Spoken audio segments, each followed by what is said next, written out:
Yo, what's going on guys, Grouch here, and today we're going to be covering a brand new series that has been highly requested over the last few months. I kept telling myself that I would eventually get to it, but for whatever reason I kept putting it off. But no more. So without any more delay, here are 10 things you missed in Noragami. Also, this video won't be covering anything after the second season of the anime, so as long as you're caught up with that, you shouldn't have to worry about any spoilers.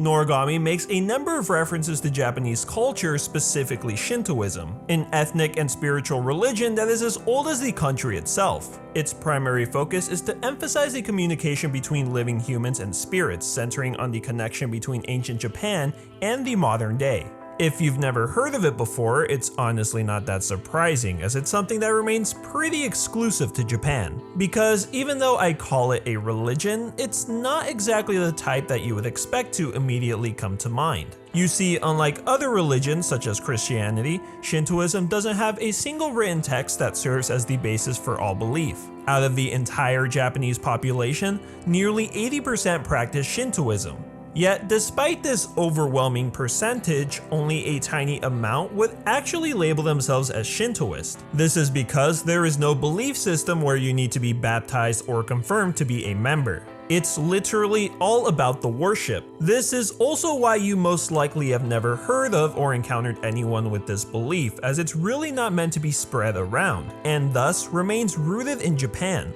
Since it is based on the belief that supernatural forces known as kami exist all over the natural world, there are kami for almost anything, some kami being associated with things ranging from trade to academics to even war. People would often visit these shrines in hopes that the specific kami would bestow them with good fortune. It's also possible to donate with money, traditionally in the form of 5 yen, which explains Yato's fixation on accepting such a small offering. Over time, worshipping of these gods eventually turned into traditions that people participate in even when they don't necessarily want or need anything in return. Things like specific holidays, ceremonies, and even festivals have all become the norm when it comes to worshipping.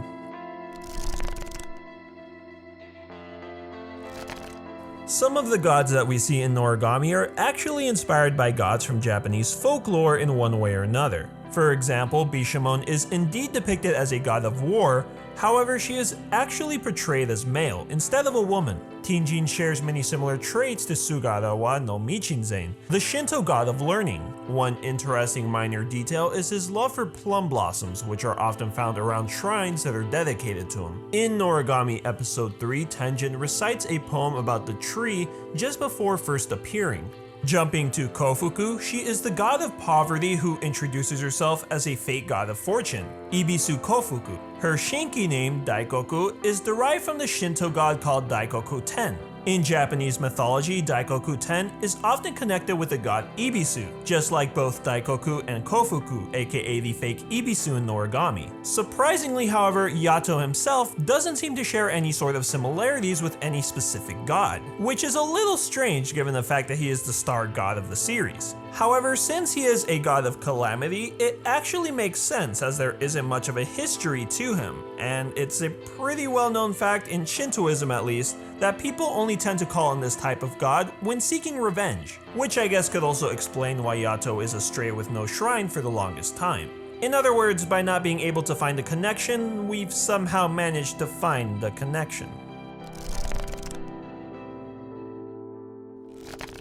You may have realized that cats seem to be a pretty major theme within the series, ranging from Yato's many cat-like expressions to Hiyori's lifeline that takes on the form of a tail. Heck, the reason the two even met in the first place was because of a missing cat. This meownificent use of cats is most likely meant to reference the name of the series, which can literally translate to mean stray god. Taking all of this into account, one can depict Yato's character to be similar to that of a stray cat. Along with the cat-like features mentioned earlier, he also has a tendency to wander around and sleep in various different shrines. However, much earlier in the series' runtime, fans believe the name to actually have been a reference to the character Nora, whose name is a result of having multiple owners. Though as time went on, fans eventually began to realize the first explanation was probably more likely to be the correct one.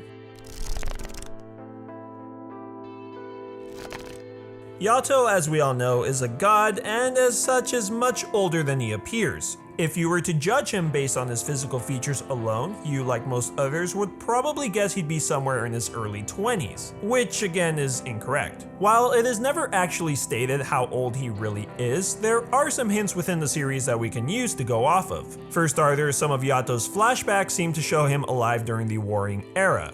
And in chapter 46, we can see clothing that was commonly worn at the time of the Heian era, specifically the hats and square collars. This, along with references to real-life figures of around that time, hints to the fact that he is at least 1,000 years old.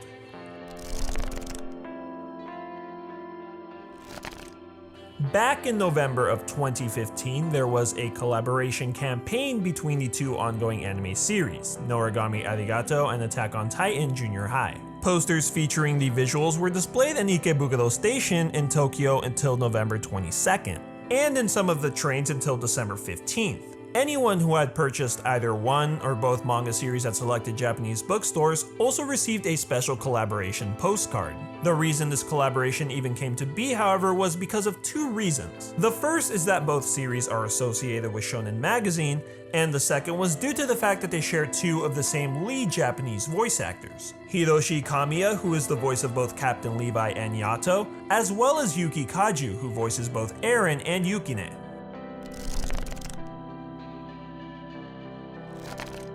If you have followed my channel for a while now, you'll know that I'm a huge fan of finding Easter eggs in anime and sharing it with you guys. Unfortunately for me, however, it seems as though Noragami, like many other newer anime, didn't have that many references to other anime and manga.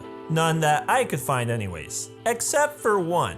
And while I'm sure that some of you may have caught this reference, I'm very confident the majority of people watching missed it. In fact, because I was researching for this video, I decided it'd be a good idea to rewatch the series while I worked on putting together this script. And I kid you not even 5 minutes before learning of this Easter egg's existence, I had rewatched this specific scene without having picked up on it. It can be found in episode 4 of Noragami near the very start of the episode, after Yato reveals to Hiyori and Yukine that he had spent a large chunk of their money on charms, one of which looks very similar to the Millennium Puzzle from Yu-Gi-Oh! After doing a bit of digging, I believe the charm Yato is holding might actually be the Eye of Horus, an ancient Egyptian symbol of protection, royal power, and good health. Even so, it definitely looks as though the eye on this charm more closely resembles the eye on the Millennium items. Make of that what you will.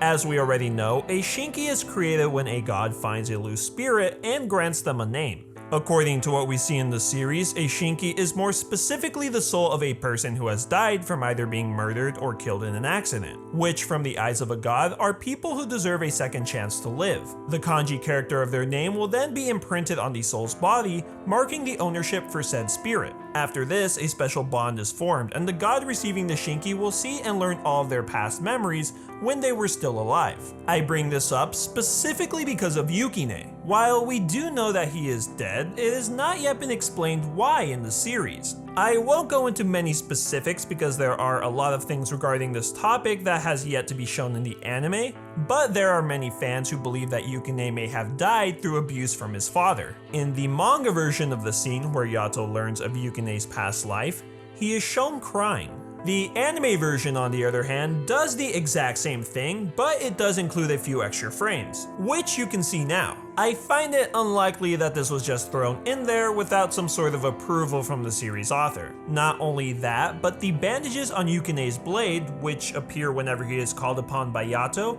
also matches the bandages around Yukine's arm when he was still alive. This can also help explain why he was so fearful of the dark despite having already been a teenager. Currently, nothing is set in stone just yet, but I'm fairly sure the answers we're looking for will be revealed over time.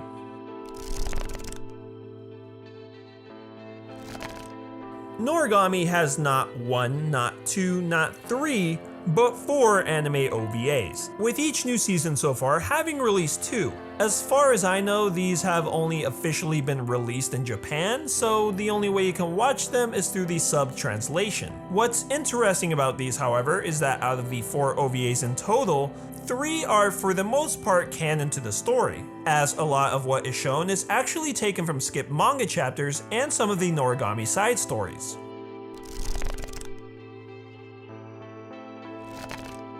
every now and then within Noragami, we'll see a glimpse of what appears to be a parody version of Twitter. Typically, this can be seen on either Hiyori or Yato's cell phone. Yato's Twitter icon, we can see, is the same gold crown that he has woven into his jumpsuit. Nothing suspicious there. However, Hiyori's Twitter icon is that of a baby chick. Kinda weird, as out of all the animals I would expect her to choose, my first guess would have probably been a cat, or even that weird dog thing. Turns out the reason for this is because the Japanese name for a baby chick is Hiyoko, which is very similar to Hiyori, perhaps as a reference to a nickname. It's one of those stupid little things I know, but I thought it was kind of interesting. Because Yato is a lesser known god, he often chooses to take on work that normally your typical human would be hesitant to pick up. Since he needs a way to advertise himself, he often tends to leave his phone numbers scattered in various places across town. Well, at one point in time, it was actually possible to call Yato's phone number and have a full-on conversation with him. Well, not really, but the number was fully functional a couple of years back. If you had called before the second season had began airing, you could actually listen to a re-recording of Yato talking with his clients. However, for what I had found online, you would have had to been in Japan for this to work. Speaking of Japanese exclusives, there is also a free-to-play card battle RPG based on Noragami that was developed and released on Android and iOS in October and November of 2015. The game was titled Noragami God of Fate, and unfortunately I had a difficult time finding a lot of information on it. I do know that it's the only officially licensed game out there at the moment, but again, it is exclusive to Japan. And there you have it guys, 10 things you missed in Noragami. Hopefully you guys did enjoy this video today, and if you did, I would appreciate it if you could drop me a like, as the script took me way longer than it should have. But on a positive note, I don't know if you've noticed, but we recently hit 100,000 subscribers. So a big thank you to everyone who helped me get to this milestone, it's honestly mind-blowing. As for when I plan on releasing my 100,000 subscribers special video, it will probably be when I receive my play button. After all, that was the main goal of the channel, so I feel as though you guys should be there to watch me open it. I also plan on doing some sort of giveaway, so keep an eye out for that. All of that aside, I would appreciate it if you could comment the word cat down below to let me know you made it to the end of this video, as well as a series that you want me to either watch or make a video on next. I promise I'll get it out much faster than it took me to make this one. And with all of that finally out of the way, I will thank you for watching, and I'll see you next time.